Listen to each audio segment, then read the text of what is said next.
सावित्री देवी की उम्र लगभग 75 साल थी। कभी इसी घर की मालकिन रही वह बूढ़ी औरत आज अपने ही घर के सबसे छोटे और अंधेरे स्टोर रूम में रहती थी। कमरे में एक पुरानी चारपाई, लोहे की जंग लगी अलमारी, भगवान की छोटी सी तस्वीर और एक टिमटिमाता बल्ब था। जिस आंगन में कभी उनकी आवाज़ गूंजती थी, आज वहाँ उनकी मौजूदगी तक किसी को महसूस नहीं होती थी। उनके पति रामनाथ जी के जीवित रहते पूरे परिवार में उनका बहुत सम्मान था। कोई भी फैसला उनकी राय के बिना नहीं लिया जाता था। लेकिन उनके जाने के बाद सब कुछ बदल गया। दोनों बेटे अपने अपने परिवार में व्यस्त हो गए। बहुओं के लिए वह बोझ बन गई और घर के बच्चों को भी धीरे धीरे उनसे दूर कर दिया गया। सुबह की चाय कोई पूछकर नहीं देता। दवा खत्म हो जाती तो कई कई दिन तक कोई लाने वाला नहीं होता। खाने की थाली भी अक्सर सबसे आखिरी में उनके कमरे में पहुंचती। फिर भी अगर कोई पड़ोसी पूछ लेता, कैसी हो सावित्री बहन, तो वह हमेशा मुस्कुराकर यही कहती, भगवान की कृपा है, मेरे बच्चे बहुत अच्छे हैं।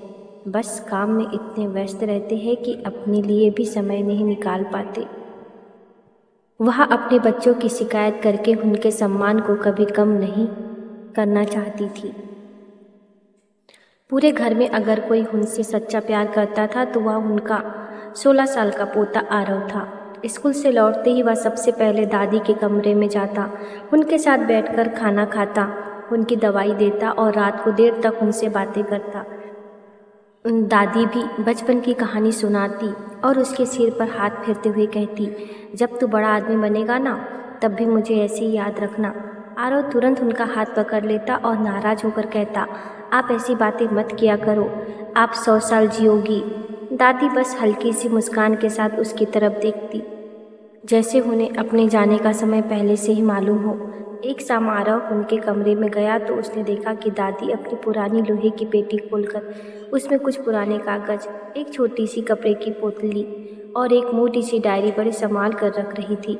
आरव ने उत्सुकता से पूछा, दादी इसमें क्या है?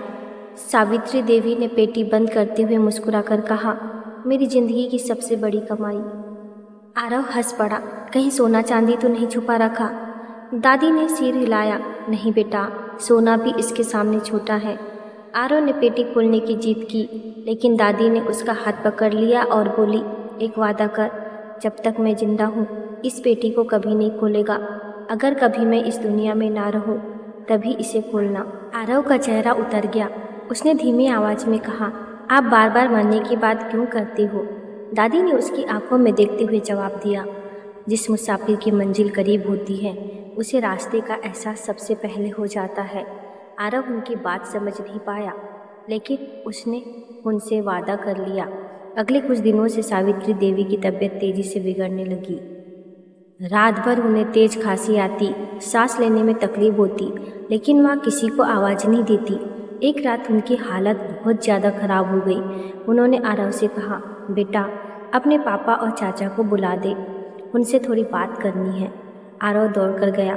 बड़े बेटे ने मोबाइल से नज़र हटाए बिना कहा, सुबह बात कर लेंगे, अभी बहुत ज़रूरी ऑफिस का काम है। छोटा बेटा दोस्तों के साथ बाहर जाने की तैयारी कर रहा था।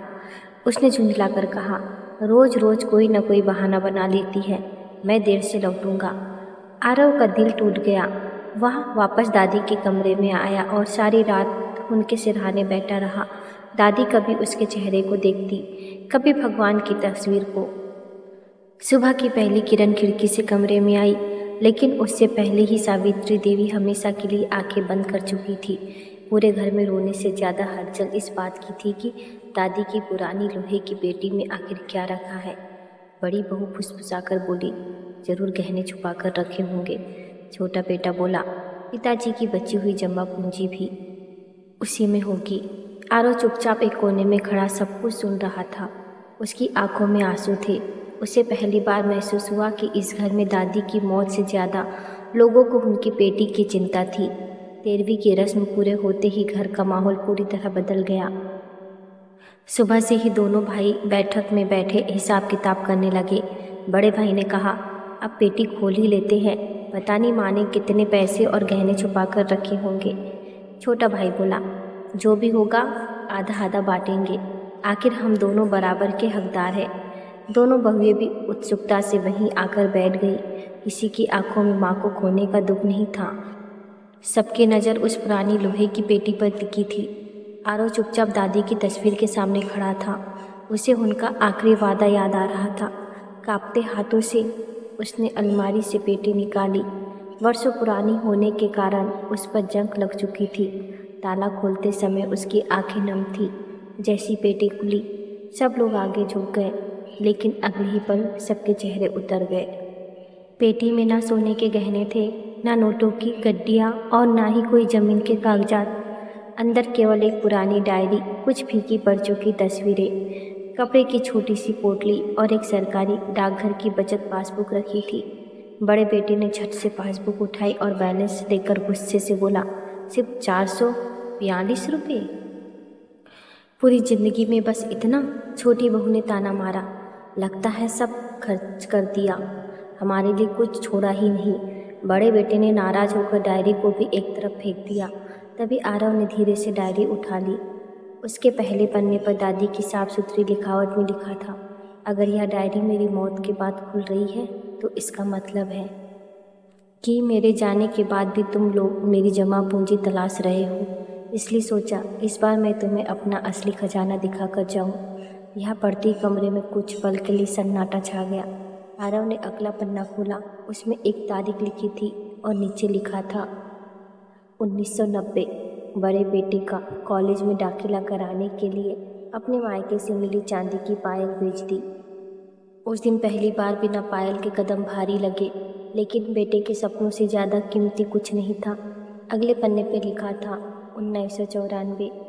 छोटे बेटे की किडनी के इलाज के लिए अपनी आखिरी सोने की अंगूठी बेच दी। डॉक्टर ने कहा था इलाज ज़रूरी है। उस दिन भगवान से सिर्फ एक ही प्रार्थना की थी, मेरी उम्र भी मेरे बेटे को लग जाए। तीसरे पन्ने पे लिखा था 1999। घर की छत ढालने के लिए पति की याद में संभाल कर रखे सारे गहने बेच दिए। सोचा था बहुएं आएगी तो उन्हें पहनाऊंगी, लेकिन अपना घर बचाना ज़्यादा ज़रूरी था। चौथे पन्ने पे लिखा था 2008। बड़े बेटे का व्यापार डूब गया था। मैंने किसी को बताए बिना अपनी सारी बचत निकाल कर उसे दे दी। उसने पूछा भी नहीं कि माँ के पास इतने पैसे कहाँ से आए। मुझे अच्छा लगा, क्योंकि माँ देने के लिए होती है, हिसाब बताने के लिए नहीं। हर पन्ने के साथ दोनों भाइयों के चेहरे का रंग बदलने लगा। बहू की आंखें झुक गई, लेकिन डायरी अभी ख़त्म नहीं हुई थी। उसके आखिरी हिस्से में एक लिफाफा रखा था, जिस पर साफ अक्षरों में लिखा था, इसे सबसे आखिरी में खोलना, क्योंकि कुछ सच देर से ही समझ आते हैं। आरव ने कांपते हाथों से वह लिफाफा उठाया। कमरे में मौजूद हर इंसान की सांसें जैसे थम गई थी। किसी को अंदाज़ा नहीं था कि उस लिफाफे के अंदर ऐसा क्या लिखा है जो दादी ने सबसे अंत के लिए संभाल कर रखा था। आरव ने धीरे धीरे लिफाफा खोला। उसके अंदर एक मुड़ा हुआ कागज़ था। उसने कांपती आवाज़ में पढ़ना शुरू किया। उसमें लिखा था, मेरे प्यारे बच्चों, अगर तुम यह पत्र पढ़ रहे हो तो इसका मतलब है कि मैं अब इस दुनिया में नहीं हूँ। सबसे पहले तुम दोनों से एक बात कहना चाहती हूँ।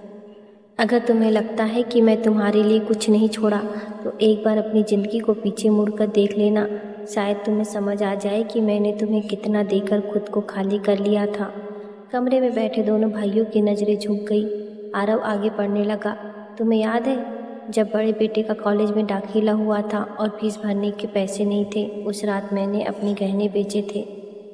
तुम्हें याद है जब छोटे बेटे को अस्पताल में भर्ती करना पड़ा था, डॉक्टर ने कहा था कि इलाज महंगा होगा। मैंने बिना सोचे अपनी सारी जमा पूंजी दे दी थी। तुम्हें शायद कुछ भी याद ना हो, लेकिन मुझे हर वह रात याद है जब मैंने भूखे पेट सोकर तुम्हारे लिए पैसे बचाए थे। पत्र के हर शब्द के साथ दोनों बेटों की आंखों से आंसू बहने लगे, लेकिन सबसे बड़ा झटका अभी बाकी था। आरव ने अगला हिस्सा पढ़ा। तुम दोनों कई बार सोचते थे कि मैं तुम लोगों पर बोझ बन गई हूँ। सच कहूँ तो मुझे भी यह एहसास होने लगा था जब मेरी दवा ख़त्म हो जाती थी और मैं किसी से कह नहीं पाती थी। तब समझ जाती थी कि अब मेरी ज़रूरत ख़त्म हो चुकी है। जब घर में मेहमान आते और मुझे कमरे में बैठा दिया जाता, तब मैं भगवान से यही प्रार्थना करती थी कि मेरे बच्चों की इज्जत कभी कम ना हो। मैंने कभी किसी से शिकायत नहीं की, क्योंकि माँ शिकायत नहीं करती। बस चुपचाप अपने बच्चों की खुशियाँ मांगते रहती है। अब दोनों भव्य भी फूट फूट कर रोने लगी थी। बड़े बेटे ने अपना चेहरा दोनों हाथों में छिपा लिया। छोटे बेटे की हिम्मत नहीं हो रही थी कि वह अपनी माँ की तस्वीर की तरफ भी देख सके। आरव ने कांपती आवाज़ में आखिरी हिस्सा पढ़ा। मेरे पास अब सिर्फ डाकघर की पासबुक में कुछ रुपए बचे हैं। इन पैसों से मेरी तस्वीर पर बड़ी माला मत चढ़ाना, मेरे नाम पर बड़ा भोज मत कराना। अगर सच में मेरी आत्मा को शांति देना चाहते हो तो किसी ऐसे बूढ़े इंसान को खाना खिला देना जिसका अपना कोई ना हो।